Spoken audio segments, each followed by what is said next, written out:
All studies clearly point out towards a serious water strife. Water strife will naturally transform itself into a civil strife. Before I fall dead, let's fix it to whatever extent we can so that future generations don't look back and see we were the most irresponsible generation ever.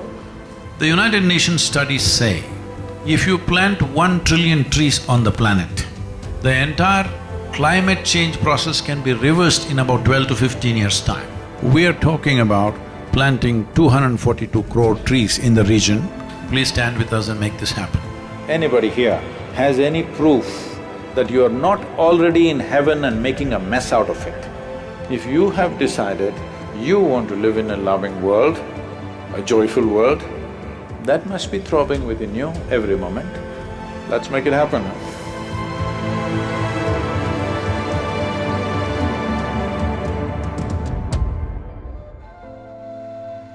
People are thinking this water crisis has suddenly come upon us.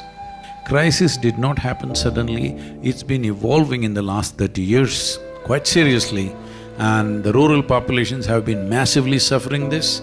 You heard of any number of farmer suicides? People always think it's because of the bank or the loan. Yes, that is also a factor, but you must understand when soil and water depletes, a farmer's life is finished. Nearly 60% of the soil is labeled as distressed soil. That means we are moving to a place in another 25–30 years' time, we may not be able to grow the food that we need in this country. Whatever plans we have, whatever great infrastructure and businesses we are building and science developing, but when there is no water and food, the level of civil crisis that will happen will demolish the nation in many different ways. It is not far away before those villages and rural areas where water is completely run out, those people are going to migrate in large numbers into urban centers. For them, there is no infrastructure, they will sit on the streets. How long will they sit on the streets when there is no food and water? They will break into homes. In next 8 to 10 years, you will see these situations unless we do something drastic right now. This is the time to really take action, and the action is very clear. It is established, well-established scientific data to show that every tree that you plant, in about 12 years' time when the tree is big enough, it will sequester approximately 38,000 liters of water. We are talking about planting 242 crore trees in the region. This is not going to be planted by us, farmers are going to take this up as economic activity, and the saplings are going to come from contributions that come from people. This is where we need your support. And apart from that, the government has to incentivize a farmer from moving from regular 3-month, 4-month cropping to a tree-based cropping, unless we make farming process a very lucrative process. In many ways, we are threatening the future of this nation, and that's why this Rally for Rivers and now the Kaveri calling. The United Nations studies say, if you plant 1 trillion trees on the planet, the entire climate change process can be reversed in about 12 to 15 years' time. Kaveri calling commitment for me and everybody else here is not for today, we are committing ourselves for 12 years. Please stand with us and make this happen.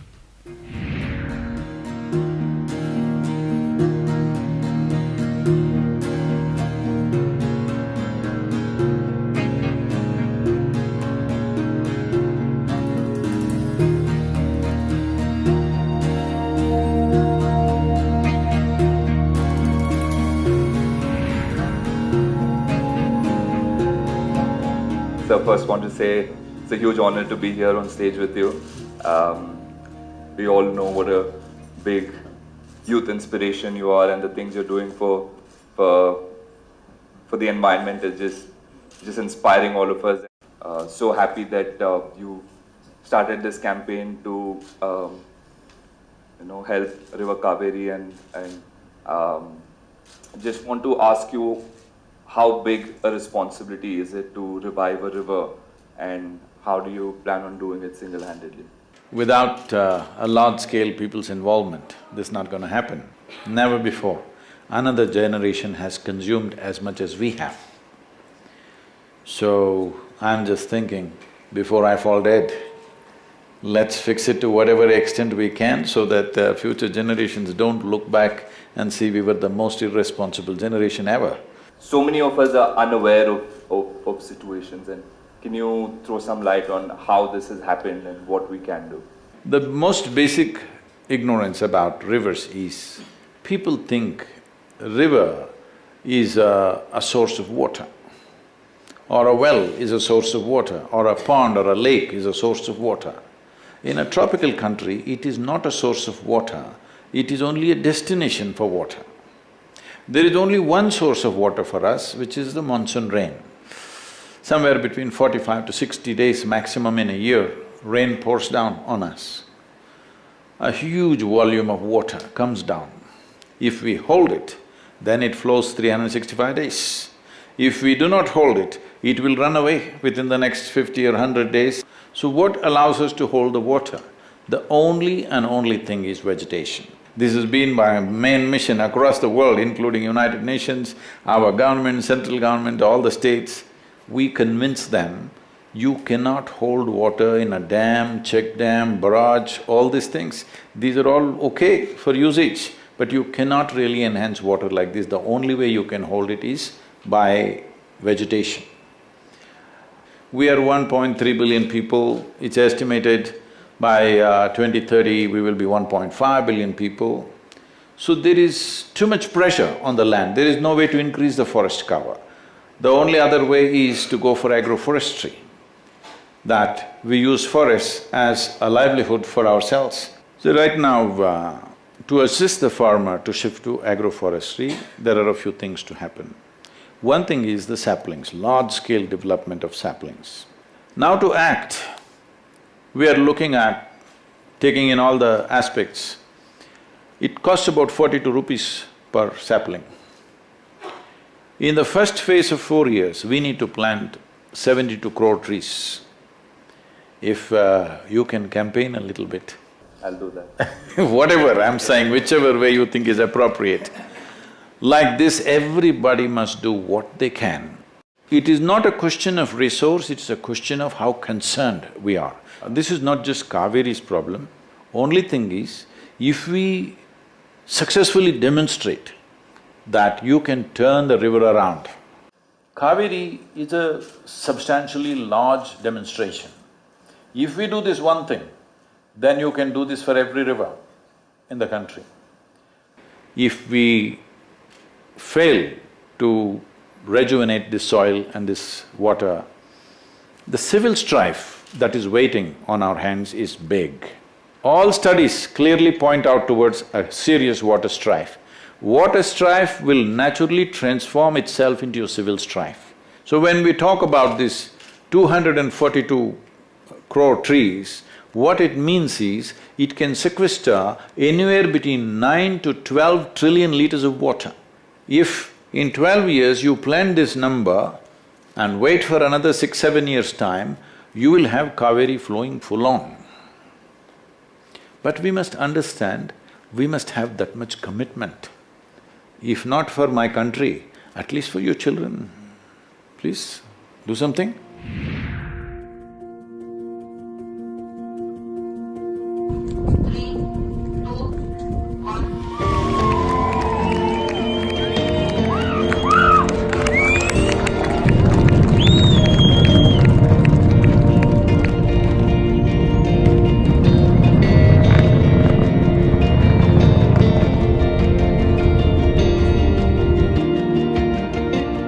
Good evening to everyone. I think a lot of them have been misled by the title Beyond Boundaries. They think you're going to hit a sixer or something.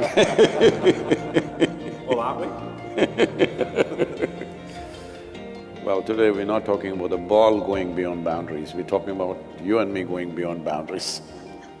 If your body is dominant, you think, feel and act in a certain way because you think through your body, or your intelligence works for the boundaries of your body.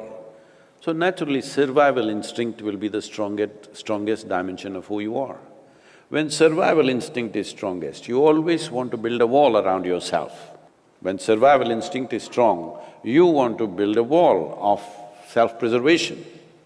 The walls of self-preservation are also walls of self-imprisonment. What looks like protection today is imprisonment tomorrow. Now, the whole science of yoga is about breaching the boundaries of your psychological and physiological structure so that you imbibe more and more life. So after some time, the life that you are becomes more dominant than the body that you are, than the thought and emotion that you are. When your life becomes very significantly more than the psychological and physiological processes, if you sit here, you are a significant life, not necessarily because of what you do and do not do. You are just a significant life, simply by existence you are significant. Once it happens like this, effortlessly you can function.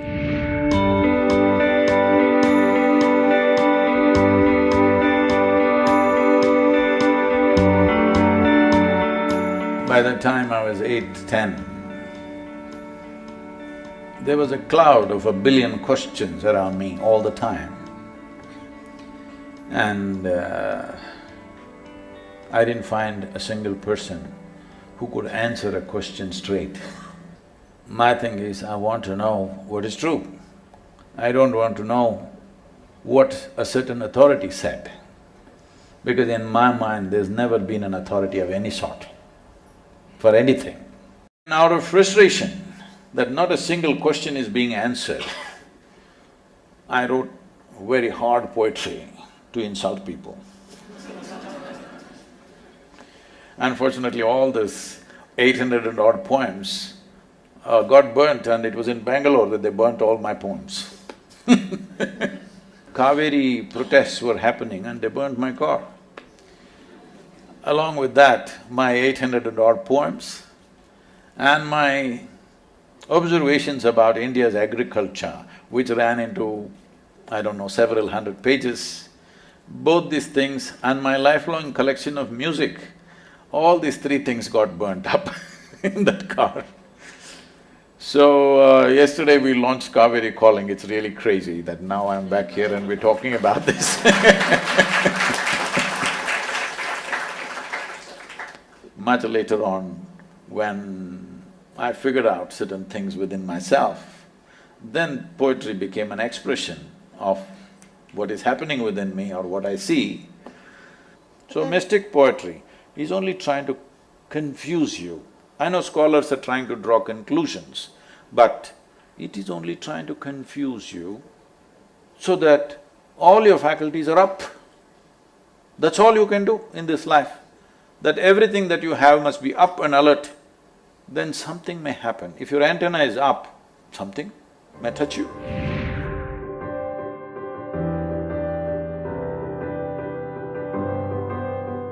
It's not that there is something wrong with your life. That's not the problem. The problem is, there is much more possible which has remained unexplored. In our lives, if we do not do what we cannot do, no problem. In our life, if we do not do what we can do, we are an unfolding disaster, isn't it? This is all we are looking at. Just to see that the right kind of tools, you can enhance the performance of this life to a higher possibility than the way it is right now. At least you could be more joyful, more peaceful, more wonderful to yourself and to everybody else around you. Possible or no? This doesn't mean you're nasty, this doesn't mean you're horrible.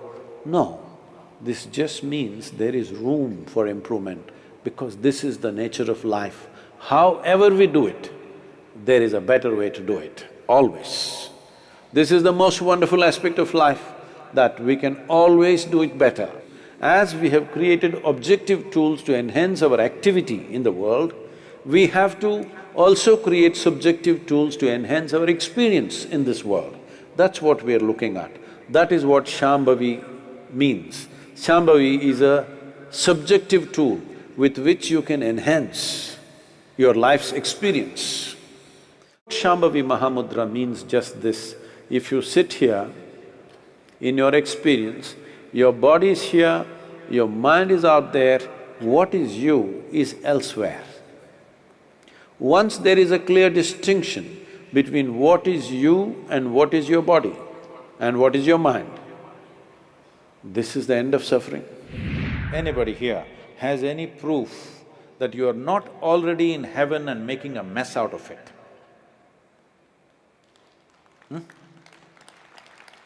Do you have proof? You're already in heaven. See, if you don't understand what I'm saying, take off from this planet and float around somewhere above solar system and look down. Of all the damn things that you can see, planet Earth is definitely heaven. If you and the person next to you start fighting right now, this will become your hell. If you look at each other with some sense of appreciation and love for each other, this will become your heaven. If you have decided you want to live in a loving world, a joyful world, that must be throbbing within you every moment. Some people will get converted, some people won't. So what? At least you are. As long as you are, your life is wonderful. Let's make it happen, huh?